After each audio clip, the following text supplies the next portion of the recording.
You got some dick in your mouth or what is it? Bruh. You're never gonna make it in your life. You broke ass. You don't even have a car, nahwe. Hello my friends, you're listening to Ebird Online, and today I'm going to present to you the latest episode from the 90-Day Fiance Tell-All, and this video is entitled The Patriarchy, otherwise known as Andrei.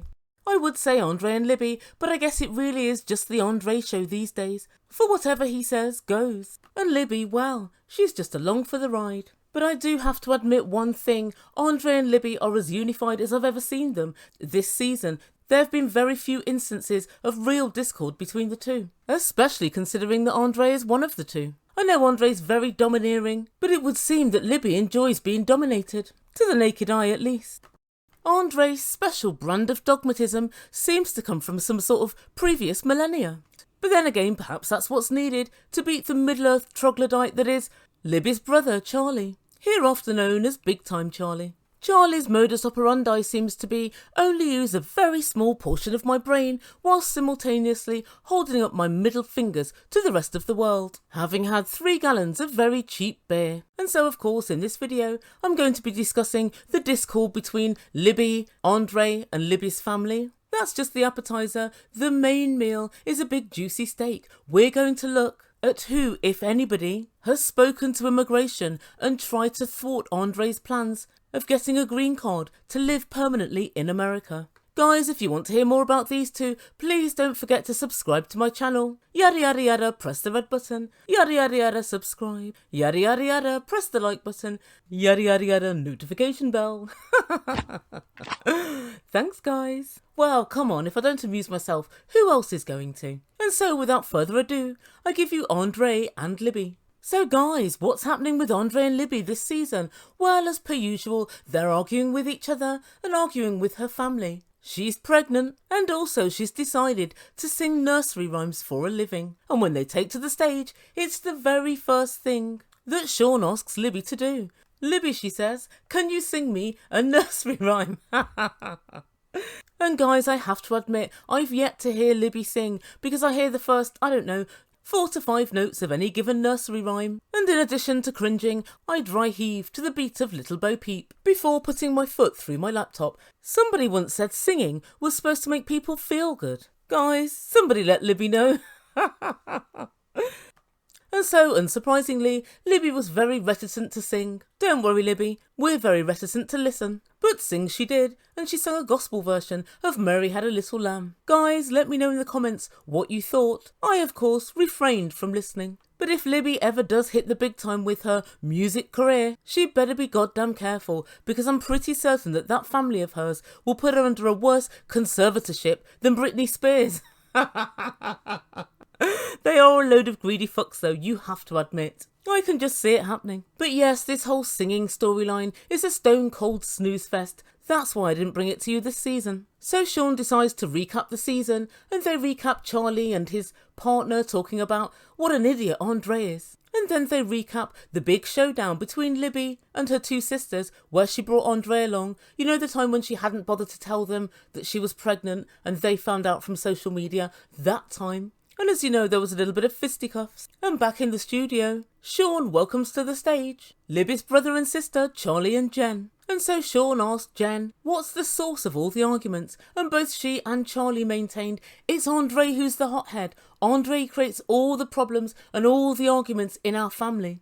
Oh really guys? I'm willing to bet my absolute last dime. And just for clarity, I don't have any dimes. I'm strictly pounds and pence. But yeah, my last dime, that this family have been arguing from day dot. There's absolutely no way that they were the Osmonds, and then interloper Andrei turns up, and suddenly they're the Addams family. Ain't no way. They've always been at each other's throats, and now luckily for the siblings, they've all got a common enemy, Andrei. I believe this family's an absolute shit show, and Andrei, well, he fits right in. And so they argue back and forth about this, and who's an alcoholic and who isn't. And interestingly enough, Andrei lets Charlie know that Charlie's mum has called him an alcoholic, and she said 4 or 5 times that she wants to send him to rehab. Charlie in turn denies this. But then Andrei said something really interesting. He said, you're a bum, you don't even have a car. And first up I thought he was just talking about he doesn't have much money and he hasn't got a decent car. But Charlie's partner, well, she's on OnlyFans.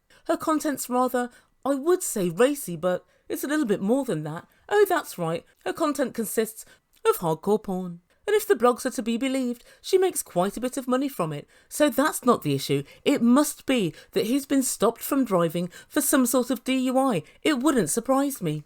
And it's very funny, everybody wanted to shut that bit of the conversation down pronto. But I digress. The only thing that's been of any interest to me with this couple for at least 2 seasons is the answer to the question, who the F is the green card snitch? Snitches get stitches and end up in dirty ditches. Although you'd have to pull Charlie out of the ditch first to find out if he was a snitch, for that's where he lives. So Andrei's been here about 5 years. He met Libby, they applied for a visa, he moved to the States, they got married within the allotted 90 days, and then they had a child. They're still waiting now, 5 years later, for this green card to come through. From an immigration point of view, I can't imagine what the problem might be. They're similar in looks. Andrei lived previously in Ireland and wasn't somewhere that was, I don't know, war-torn or poverty-stricken. And Andrei works and earns money. They have a beautiful daughter who's about 2 or 3. I personally can't see what the issue might be. And as for Andrei's work history, well, he works now with Libby's dad and they flip houses. And as far as I can see, he's far from work shy, and also someone that's previously been in the Moldovan police isn't likely to have had a substantial criminal record. So like I say, I don't know why there would be this hold-up in his green card. So then Sean says, I want to welcome to the stage Amel. Who? Apparently, it's Andrei's lawyer.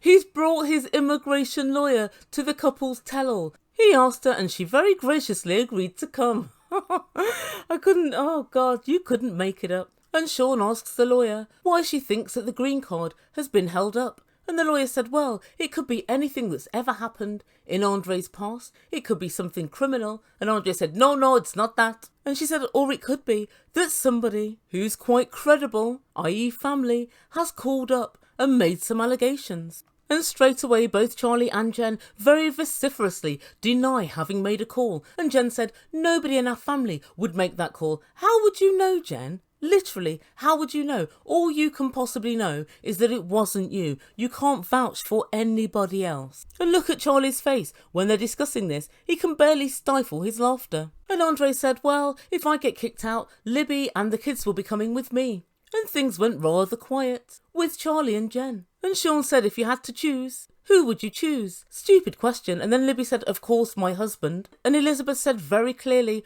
wherever Andrei goes, whether it's Ireland or Moldova, I will be packing up and taking the kids and I'll be going there with Andrei to live permanently. She was very, very clear and very unequivocal.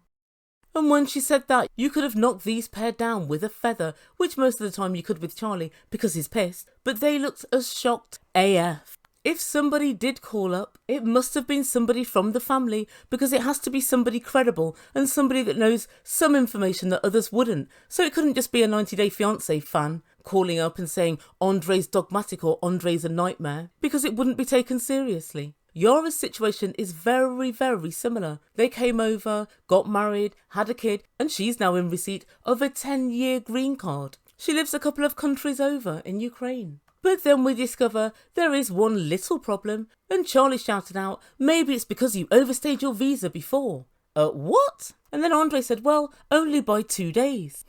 Interesting. The story is as thus. Andrei came over and did, I think, Camp America for 3 months one summer, and I think he said 2008. When he was leaving, he was a couple of days late, exiting the country. Obviously, Charlie's caught wind of this, and that's why he thinks that the green card isn't being given. However, I don't know how much difference 2 days would make. And also, I know somebody that overstayed a visa. This is somebody from England, and they weren't allowed back into the country at all. They actually flew in to Florida, flew into Miami, and were returned on the following flight. They had to come back to the UK, get an immigration lawyer on it, and get everything smoothed out before they could get back into the country. So there is that. But of course, when that happens, you know immediately everything's computerized. It doesn't take years and years for that to suddenly become a problem, surely.